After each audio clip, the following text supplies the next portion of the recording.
We're in the guided practice, page 158. Mason's favorite brand of peanut butter is available in two sizes. Each size and its price are shown in the table. Use the table for 1 and 2. Number 1, what is the unit rate for each size of peanut butter? Now, if you forgot what a unit rate is, the answer kind of gives you a clue. It says the regular is blank dollars per ounce, and the family size is blank dollars per ounce. So what that's saying is we need to calculate the price per 1 ounce. And how do you calculate the price per 1 ounce? Well, for the regular is $3.36, but that's for 16 ounces. And if I want to calculate the price for 1 ounce, I would need to divide 16 by 16, and if I do that, I would get 1 ounce. But I have to remember that if you divide one term in a rate by 16, you have to divide the other term in the rate by 16. So I will figure out the price per ounce by dividing $3.36 by 16. So I'm going to do that right over here. And I'll remind you that a multiplication chart is really helpful. 16 goes into 33 twice, because 2 times 16 is 32. 16 goes into itself once. 1 times 16 is 16. Remainder of 0, so I'm done. Decimal comes straight up. I get $0.21. So the price per ounce for the regular is $0.21.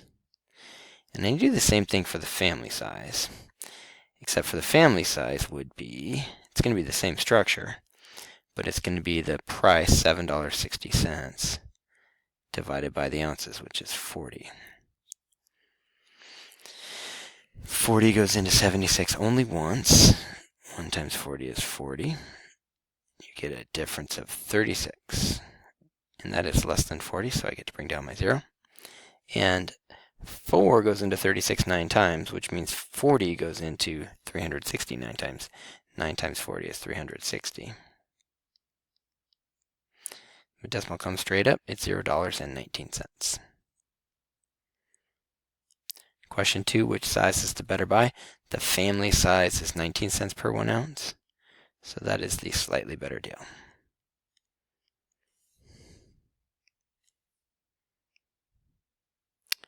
Okay, I'll remind you at this point that if you haven't tried to solve this problem yet, then you should hit pause. You should read and try number 3, and then you should resume the video when you're ready to check your answer. Number 3, Martin charges $10 for every 5 bags of leaves he rakes. Last weekend he raked 24 bags of leaves. How much money did he earn?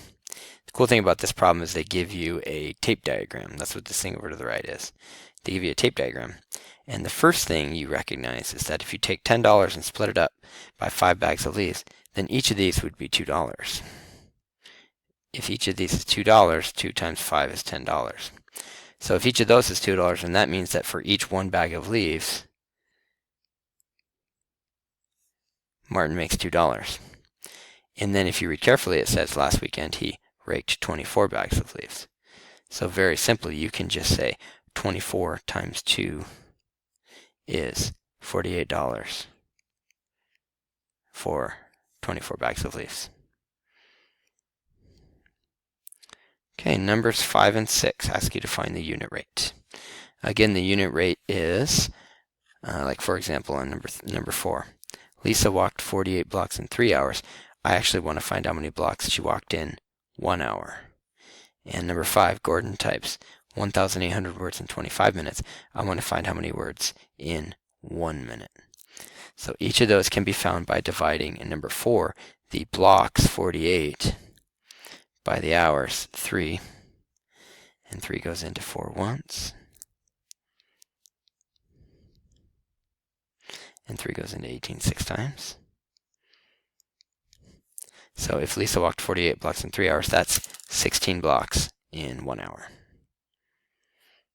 And Gordon can type 1,800 words in 25 minutes.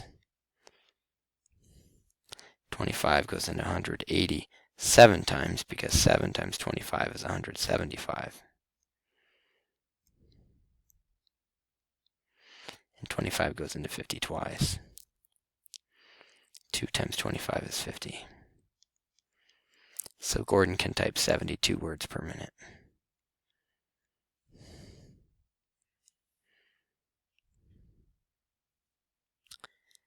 Number 6 reads, a particular frozen yogurt has 75 calories in 2 ounces. How many calories are in 8 ounces of the yogurt? So I want you to pay attention to the fact that on number 6, you don't actually have to find the unit rate. It's one of the first problems on the page where we didn't need to do that. You could find the unit rate, but you just don't need to, and here's why. If you set up the rate as 75 calories over 2 ounces, and then if you carefully read what's being asked, it says how many calories are in 8 ounces. So I want you to notice that we don't know the calories in 8 ounces because it says how many. We have to set it up like this to where the ounces are on the bottom, because that's what I did on the first one. I have ounces as my second term, so I have to set up ounces as my second term. And then you should just notice a pretty simple math fact. How do you get from 2 ounces to 8 ounces? Well, you multiply by 4. And if you multiply one term in a rate by 4, you have to multiply the other term in the rate by 4. So I'm going to find that unknown, that question mark there, by doing 75 times 4. And I can do that mentally because 75 times 2 is 150, and 150 times 2 is 300. Or I can just multiply 75 times 4, which is 300. And the answer is not just 300, it is 300 calories. We can get that just by rereading the question. It says how many calories are in 8 ounces. 300 calories. Number 7. Number 7 has messed some kids up because they're just not sure what to do. I'll help you set it up and see if you can't get it. Number 7 reads, the cost of 10 oranges is $1. What is the cost of 5 dozen oranges? So it doesn't really matter how you set this up. It just matters that you're consistent. So for number 7, you could write it as 10 oranges. That's messy writing. I apologize. I'm going to fix that. You can write it as 10 oranges over $1. Or it might be better to set it up as $1 over 10 oranges.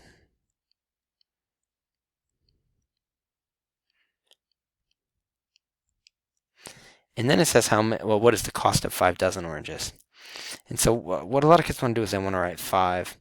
But that doesn't make a lot of sense because 5 dozen oranges is a lot of oranges. So the first thing to do is to actually just figure out how many that is. A dozen is 12, so 5 dozen would be 5 times 12, which if you look at your multiplication chart or if you know your facts, it's 60. Once you recognize that that's just 60 oranges, this problem actually isn't that complicated. Because now you'll see that to get from 10 oranges to 60 oranges, you multiply by 6.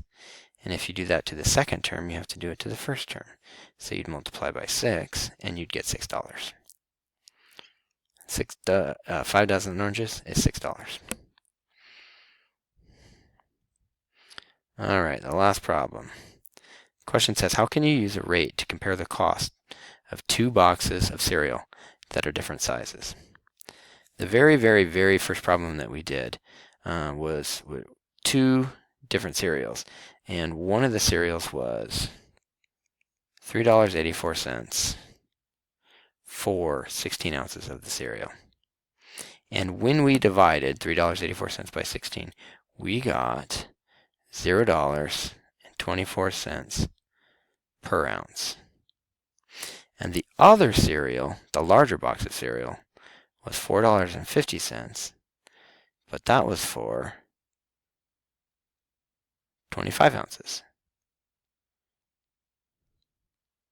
And when you divide $4.50 by 25 ounces, you got $0.18 per ounce. So why am I reminding you of this? Because what we did there is actually the answer to question 8. It says, how can you use a rate to compare the costs of 2 boxes of cereal that are different sizes? What we did before was we divide the cost by the ounces to find the unit price.